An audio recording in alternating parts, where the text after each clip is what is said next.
Claro que no, bebé. Oye, oye, ¿sabes qué hay que hacer mientras esperamos para salir de aquí? Hay que hacer el amor aquí frente a ellos. Eso nos va a molestar, ¿no crees?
he estudiado al ejército más grande del mundo y es esto lo que casi nadie sabe.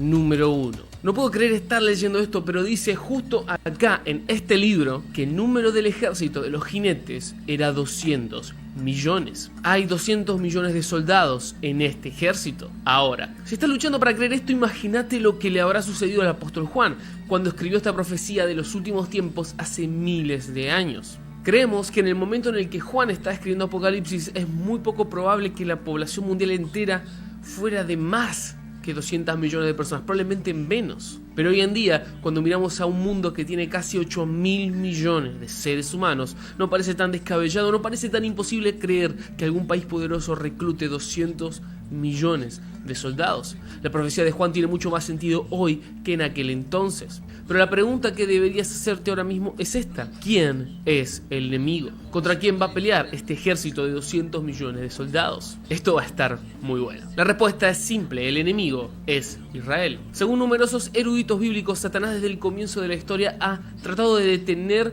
la descendencia de Israel y ha usado todo su poder para lograrlo. Basta con mirar los libros de historia mundial para notar que en más de una ocasión el pueblo judío está siendo perseguido, aplastado y golpeado. Pero ¿por qué Satanás parece estar tan decidido a eliminar al pueblo de Israel? Bueno, porque fracasó en su primer plan. Él quería hace 2000 años aplastar al linaje de David, aquel famoso rey judío que mató a Goliat. Él quería detenerlo porque conocía la profecía, aquella que afirmaba que del linaje de David vendría el Mesías, la persona que luego en la historia conocemos como Jesús de Nazaret. Estas profecías indicaban que él vendría a redimir a la humanidad y a traer salvación a todas las personas que lo reciban como Señor y Salvador. A pesar de sus intentos por borrar a Israel del mapa, de la faz de la tierra y hasta de asesinar bebés para evitar que Jesús naciera, la profecía se cumplió y Satanás falló. Y como falló, ahora está más decidido que nunca a cumplir su misión porque sabe que tiene poco tiempo. Y es que hay otra profecía en la Biblia que afirma que el mismo Jesús que caminó sobre esta tierra hace 2000 años regresará nuevamente. Y esos mismos pies que fueron clavados en la cruz pisarán nuevamente el monte de los olivos. Y Cristo Jesús en persona en Israel va a establecer su reino milenial. Durante 1000 años le mostrará a todos los gobernantes del mundo que han hecho de este planeta un verdadero desorden cómo debía ser gobernado realmente. Y Satanás, el padre de la mentira, es tan bueno para engañar que se ha engañado a sí mismo, creyendo que él puede hacer algo para detenerlo. Es por esto que muchos afirman que él está haciendo todo lo posible para eliminar a la nación de Israel, porque si pudiese lograrlo, Cristo no tendría una nación donde establecer su reino. Pero sabemos que él es mayor que el que está en el mundo. Y sabemos también que Jesús cumplirá su palabra y establecerá su reino. Y si vos lo seguís, también vas a ser parte de aquel reino milenial algún día. Ok, me pregunto si te estás preguntando lo mismo que yo. ¿Cuáles son los países que van a poblar, que van a conformar esta aterradora milicia? Al final de este video voy a contarte quiénes, según la Biblia, formarán parte de esta terrible alianza final contra el pueblo de Dios. Y desde ya te digo que no es para nada lo que imaginas. Número 2. El campo de batalla está ubicado en el norte de Israel, en la colina de Megiddo, lugar también conocido como el Valle de Jezreel o Armagedón. Dice la Biblia: y los espíritus de los demonios reunieron a todos los gobernantes y sus ejércitos en un lugar que en hebreo se llama Armagedón. Napoleón Bonaparte dijo una vez, mientras contemplaba el Valle de Armagedón, mientras miraba sus 25 kilómetros de ancho: este es el campo de batalla más natural de toda la tierra. Armagedón ha albergado numerosas y terribles guerras en el pasado. Megiddo es donde Saúl luchó contra los filisteos y fue derrotado. Megiddo es donde el faraón terminó con el reinado de Josías, y Megiddo es donde la profetisa Débora eliminó a aquel enemigo llamado César. Pero más allá de lo sangrientas que hayan sido estas guerras, más allá de lo cruel que cualquier guerra haya podido ser jamás, la Biblia nos dice que la batalla del ejército de los 200 millones será el peor enfrentamiento que el mundo haya visto jamás. De hecho, será la guerra que termine con todas las guerras. Cuando las naciones se reúnan contra Jerusalén, cuando todos los reinos de la tierra digan: venid y destruyámoslos, para que no sean nación y no haya más memoria del nombre de Israel, porque aún han conspirado de corazón contra ti, han hecho pacto. Cuando todas esas naciones se reúnan en Armagedón, no van a pelear contra Israel, van a pelear contra el Dios de Israel, a quien odian con pasión. Ahora, algunas personas afirman que hay una guerra peor sucediendo en estos momentos, y muchos líderes mundiales están cerrando los ojos, están ignorándola completamente. Antes de revelarte cuál es esta guerra, quiero saber si puedes adivinarla, si puedes ver con tus ojos cuál es esa batalla que nuestros gobernantes están ignorando. Número 3. El anticristo perderá. Déjame hacerte una pregunta. Siempre vemos en la Biblia a un Jesús gentil, manso y apacible, ¿no? Si eso pensás, necesito que escuches esto. Y vi a la bestia, a los reyes de la tierra y a sus ejércitos reunidos para guerrear contra el que montaba el caballo y su ejército. Y la bestia fue apresada, y con ella el falso profeta que había hecho delante de ella las señales con las cuales había engañado a los que recibieron la marca de la bestia y habían adorado su imagen. Estos dos fueron lanzados vivos dentro de un lago de fuego que arde con azufre. Vemos acá a un Jesús diferente, a un Jesús que muchos no conocen. Este es el Jesús guerrero. Sus ropas están sumergidas en sangre, su lengua es como una espada afilada lista para matar a cualquiera que venga contra él. Y detrás suyo lo acompaña un ejército celestial compuesto por muchas almas, y numerosos teólogos creen que este ejército somos vos y yo, los nacidos de nuevo, que lucharemos con el Señor Jesús en esta última batalla de Armagedón. Y la pregunta que nos tenemos que hacer ahora es simple: ¿quién va a ganar esta guerra sagrada? Bueno, yo no podría decirlo mejor que Fabián Liendo, líder de Kiosco, quien en un recital mencionó: estamos viviendo la vida en replay, porque sabemos el final.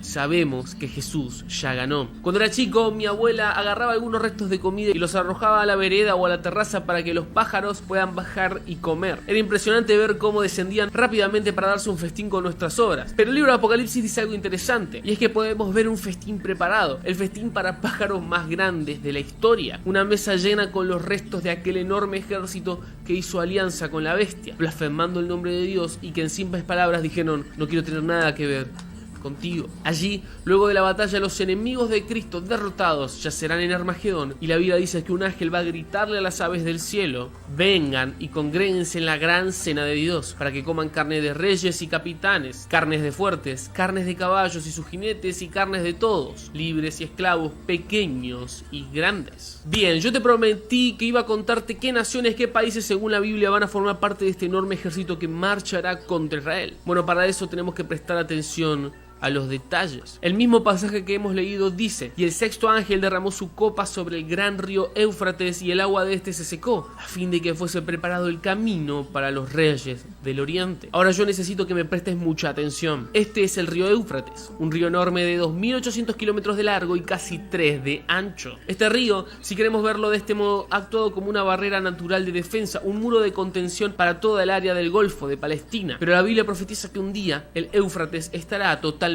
seco. No sabemos cómo sucederá. Puede que sea por acción humana, a través de represas o ingeniería novedosa, o como consecuencia natural de los desastres que sucederán en los últimos tiempos. Pero lo que sí sabemos es que el río se va a secar, y tan pronto como ese río baje, el camino, dice la Biblia, va a estar listo. Una vía libre para que este enorme ejército del este, con más de 200 millones de soldados, marche rumbo a Israel para la gran batalla final. Pero esto es lo fascinante. Esa frase, la de los reyes del este, no es la traducción más precisa. En el griego original, lo más acertado sería decir los reyes del sol naciente. Interesante, ¿no es cierto? Pensemos un segundo juntos. El sol nace por el este, y los países más orientales del mundo son conocidos por tener armamento avanzado, gran poderío y una enorme cantidad de población. Algo que podría, ¿por qué no formar un ejército de, no lo sé, 200 millones de personas? Como si fuera poco, no son países comparados a Occidente con tradición cristiana. 2 más 2 es 4, y es por eso que muchos teólogos o estudiosos de los últimos tiempos argumentan que los reyes del Oriente no son ni más ni menos que China, Rusia y Corea del Norte. 3 países antiguamente comunistas que cuentan con un arsenal de armas nucleares más que importante. Y seamos claros, si China, Rusia y Corea del Norte deciden marchar en una guerra mundial contra Occidente, estaríamos en un serio y verdadero problema. Pero por más interesante que suene esta interpretación, no hay nada en la Biblia que nos haga creer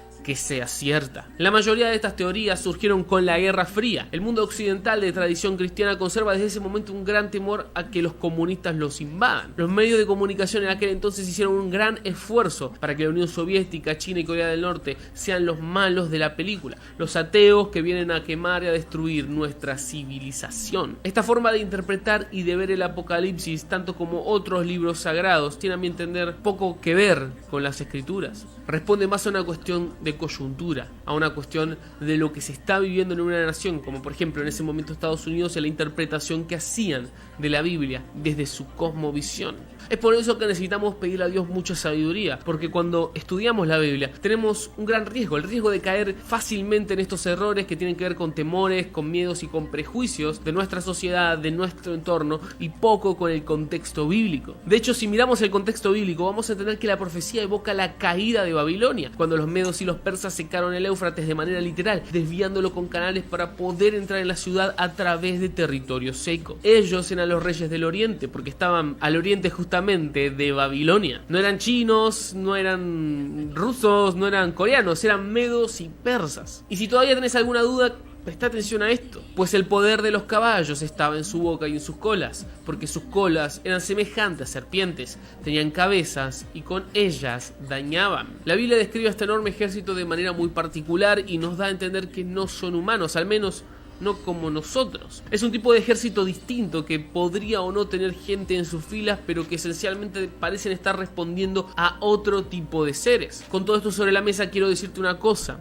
desconfía de cualquier persona que señale a una nación o a otra. No le crees a cualquier predicador, no me creas a mí, créele a este libro, estudialo, léelo, oralo. Pero no puedo irme del video sin antes hablarte de la guerra secreta, de esta gran guerra que muchos líderes mundiales están ignorando, pero que está ocurriendo ahora mismo. Y por más irónico que suene, esta es sin lugar a dudas la guerra más importante de todas, la guerra por tu alma. La Biblia dice: amados, yo les ruego como extranjeros y peregrinos que se abstengan de los deseos carnales que batallan contra el alma. Generalmente cuando pensamos en guerra se nos viene a la mente el hambre, la muerte, la miseria y la destrucción, pero la guerra que está sucediendo en este momento es mucho más sutil. Está teniendo más bajas que cualquier otra guerra en la historia, porque no tenemos lucha contra carne y sangre, sino contra principados, potestades y gobernadores de las tinieblas de este siglo, contra huestes espirituales de maldad en regiones celestiales. En este momento hay una guerra espiritual sucediendo, una batalla en donde se está librando el destino de tu alma y la mía. Contra reloj, el enemigo está intentando llevarse a la mayor cantidad de personas posibles, y lo está logrando. Muchísimos están siendo engañados pensando que las cosas que este mundo ofrece, dinero, fama, placeres efímeros, son las cosas más importantes de todas. Y muchos caemos en este error y nos pasamos la vida buscando estos premios para darnos cuenta que al conseguirlos no son más que humo, se desvanecen.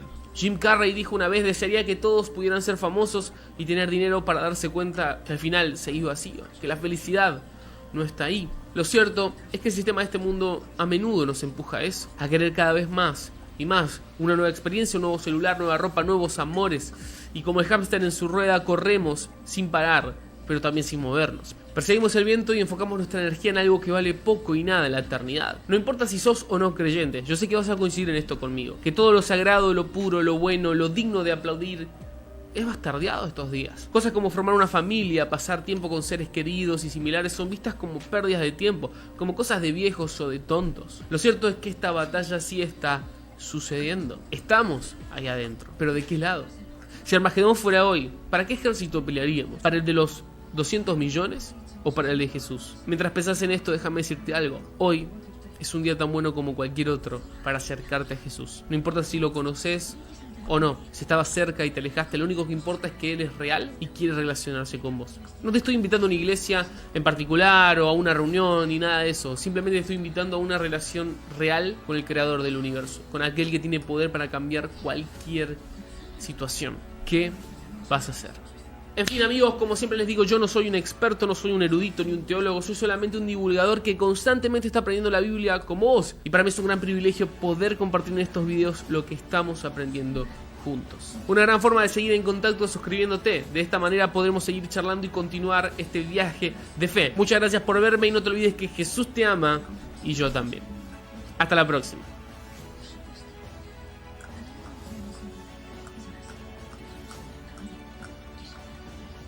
En el expediente dice, guión 2017, se le sigue proceso penal por el delito de tráfico de influencias y también por el delito de lavado de activos. El mismo que se encuentra en estos momentos en etapa de control de acusación. También usted tiene derecho a ser asistido por un abogado en cuanta declaración tenga que brindar en el proceso. Asimismo, en cuanta diligencia se le convoque. Tiene derecho legítimo a su derecho de defensa, ¿no? Fecha de nacimiento. 28 de marzo 1945.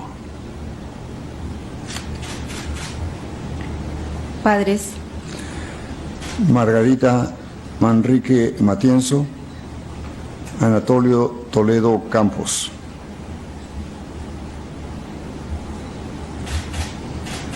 Estado civil. Casado.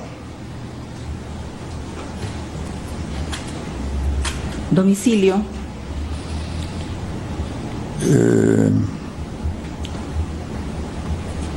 Monterrico, el Perú. Sí, Perú. sí, en Perú. Necesita.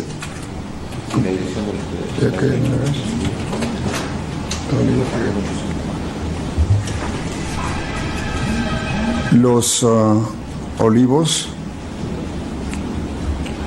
1-800. Presidente Alejandro Toledo participó en la audiencia de control de identidad dirigida por la jueza Margarita Salcedo en la Corte Superior Nacional de Justicia, quien confirmó que el investigado pasa a disposición del Instituto Nacional Penitenciario, INPE, que definirá en qué penal sería recluido. En la audiencia, Toledo Manrique declaró que es profesor jubilado en la Universidad de Stanford y que su domicilio legal es la Casa de Camacho, la que actualmente está incautada. La jueza verificó los datos del inculpado y dio su conformidad a los actos seguidos como los exámenes médicos. Cabe destacar que se produjo un cambio de planes de último momento. Inicialmente el magistrado que haría la diligencia sería Richard Concepción Caruancho, quien ha visto el caso de Toledo desde el inicio. Recordemos que Concepción fue quien dictó la prisión preventiva en febrero del 2017, que sirvió para empezar con el proceso de repatriación. No obstante, de acuerdo a fuentes judiciales, el juez del primer juzgado de investigación preparatoria lo suplirá a Salcedo, quien recién en el 2021 se incorporó a la Corte Especializada de Justicia. Inicia la audiencia de control de identidad del expresidente Alejandro Toledo. Extensa de media hora, pero todo es alternativo, no hay una precisión en cuanto al tiempo. Lo que sí hay precisión es en cuanto al procedimiento. Lo que viene después es... Vamos a ver, la audiencia, aquí está la audiencia. Amigos, en la Corte Superior Nacional, Margarita Salcedo, jueza, hace el control de identidad. De control de identidad para el exmandatario Alejandro Toledo, en una de las salas de audiencia de la sede de la Corte Superior Nacional de Justicia Penal Especializada. Vamos a escuchar entonces a la magistrada Margarita Salcedo. A cargo del 5º Juzgado de Investigación Preparatoria Nacional. También estamos a cargo del juzgado de turno, por eso estamos interviniendo el día de hoy. Vamos a pasar a la acreditación, señor fiscal, adelante.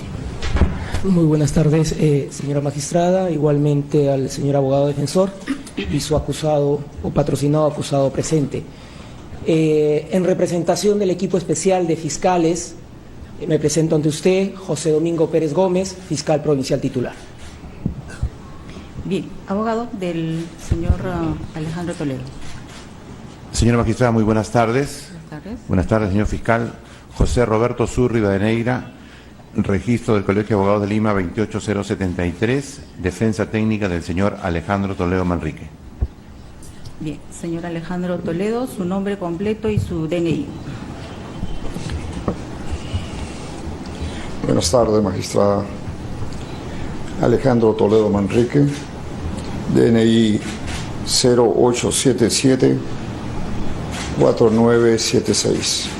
Muchas gracias. Bien, tome asiento. El objeto de esta audiencia es para acreditar al detenido que ha sido puesto a disposición de esta judicatura por el Ministerio Público y también por la Policía Especializada. Bien, siendo así, vamos a proceder primero a la lectura de sus derechos.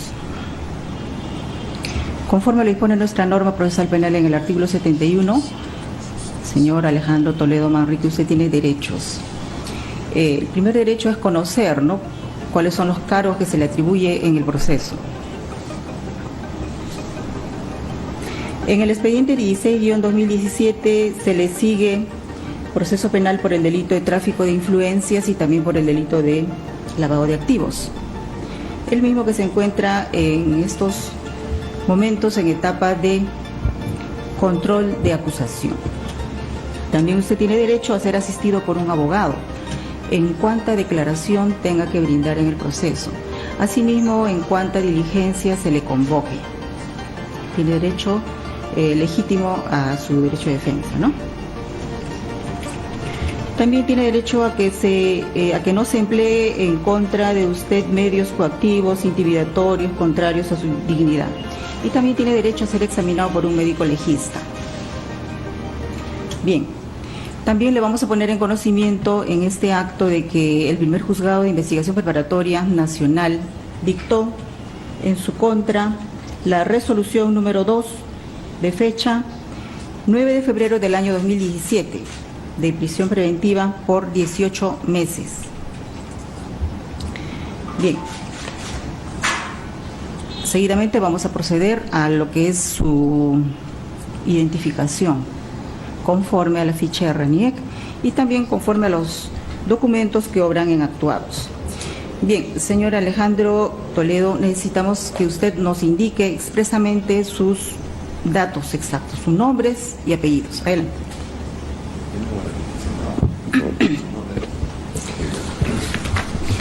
Alejandro Toledo Manrique, DNI 0877 4976. Fecha de nacimiento 28 de marzo 1945. Padres: Margarita Manrique Matienzo, Anatolio Toledo Campos.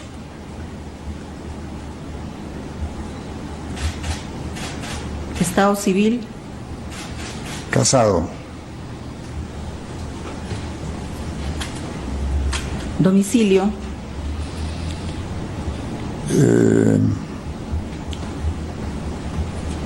Monterrico, el Perú. Sí, Perú. sí, en Perú. Necesita.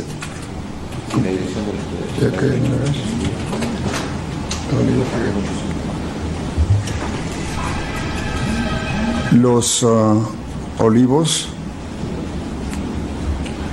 1-800, 185, Camacho.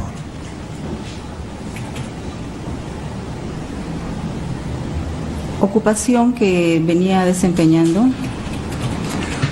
Soy un profesor universitario en el área de Economía y Educación Internacional en la Universidad de Stanford.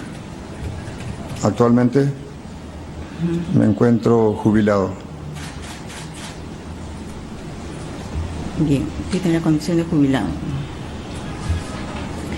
¿Ha pasado usted médico legista? ¿Cuál es su estado de salud? ¿Nos puede indicar?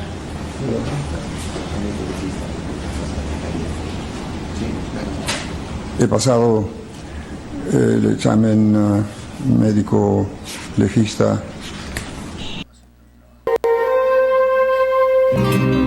Yo soy y no me compadezcas. Recibí millones que me dio barata y escondí en los bancos todita mi plata. Nosotros los choros nos gusta la plata, pues robamos todo para toda la campaña. Déjame en Stanford vivir a mis anchas, gozar de mis coimas, chupallas sin dramas, chapando a mi gringa, planeando más robos con todas mis trampas, sin echar a mis socios de mi faena. Yo no quiero irme debajo una plata. Yo soy y no me compadezcas. no lo detuvieron, porque el plan no era detenerlo, el plan era empujarlo a hacer lo que hizo. Yo creo que somos muchos los peruanos que en ese momento compartimos la tristeza que expresa el almirante Gianpietri ante una ausencia prematura, ante una vida que tenía tantísimo para darle todavía al Perú. En el tráiler o el avance del documental Justicia para Alan, que se estrenará este día jueves 20, se dice que él es un presidente irrepetible, que es o era un portento intelectual, un político controvertido. Y todas esas definiciones son ciertas, pero también es cierto que conforme pasa el tiempo, los peruanos, incluso aquellos que más lo han criticado, aquellos que incluso han hecho campaña en su contra, se dan cuenta de la diferencia, porque basta con ser mínimamente inteligente y comparar y poner en la balanza la talla, no física, sino la talla de estadista, la talla intelectual de Alan García, al lado de los otros individuos que han pasado por Palacio de Gobierno en los últimos años. No hay que ser demasiado generoso para darse cuenta de la enorme diferencia que hay. Y por supuesto que lo hemos necesitado y lo hemos extrañado, porque como dice Gianpietri también, si Alan García hubiera estado vivo, no nos hubiera pasado lo del lápiz. Con esa palabrita resume toda la miseria y toda la corrupción que ha inundado el país en los últimos años. Pero hablando de miseria, no puedo dejar pasar por alto un momento de esta historia dramática, un momento que pinta de cuerpo entero a un sector de la prensa y a un sector de la política, que solamente vive de odios, de rencores, de ataques, y que disfruta cuando, al no poder vencer a sus rivales en el terreno del debate, de la intelectualidad, de las ideas, se solaza con su desgracia.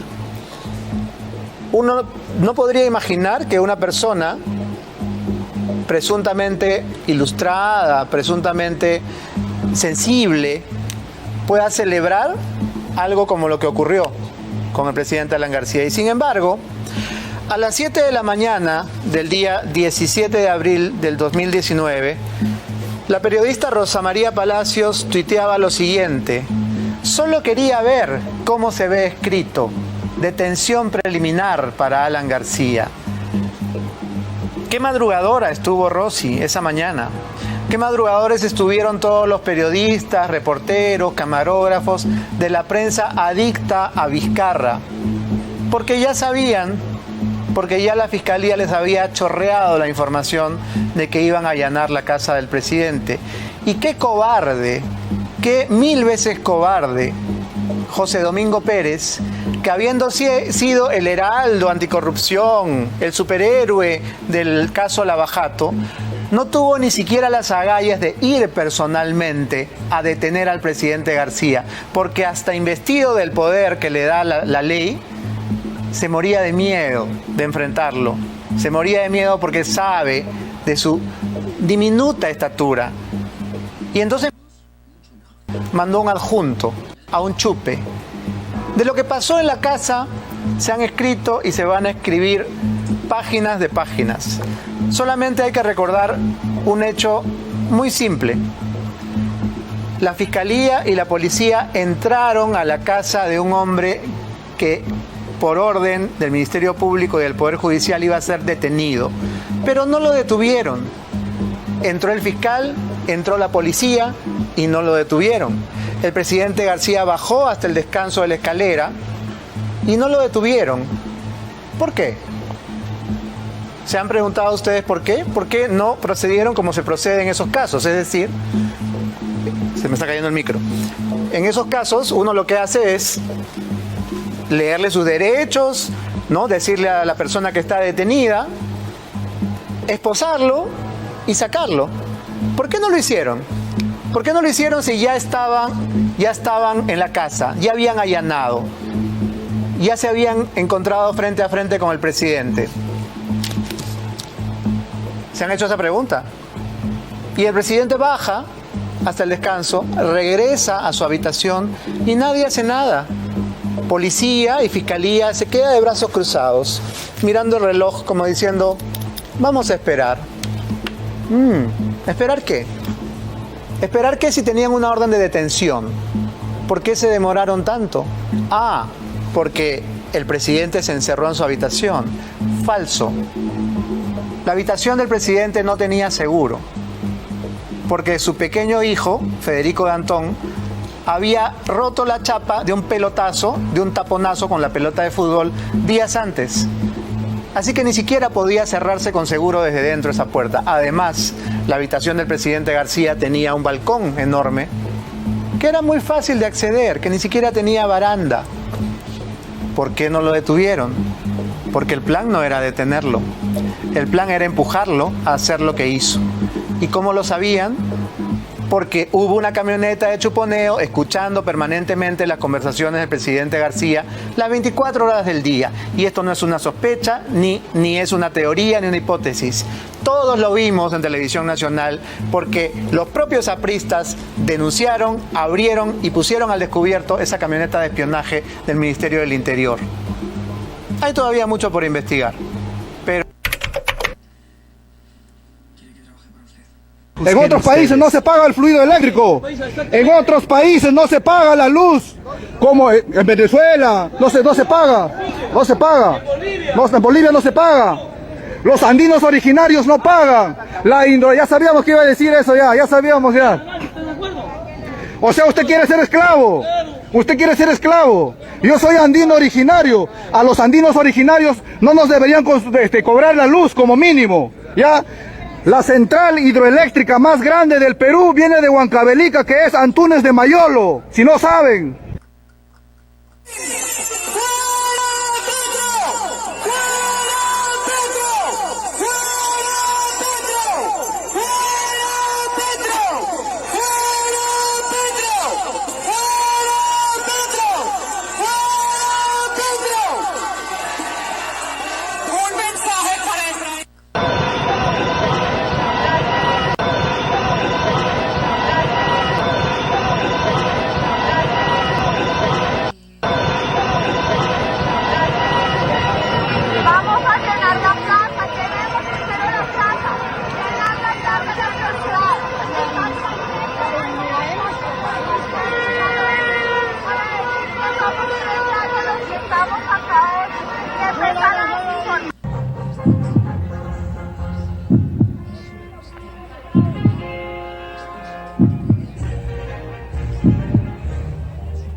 Francisca Toro y para Gaviria se apoyan las reformas de Gustavo Petro.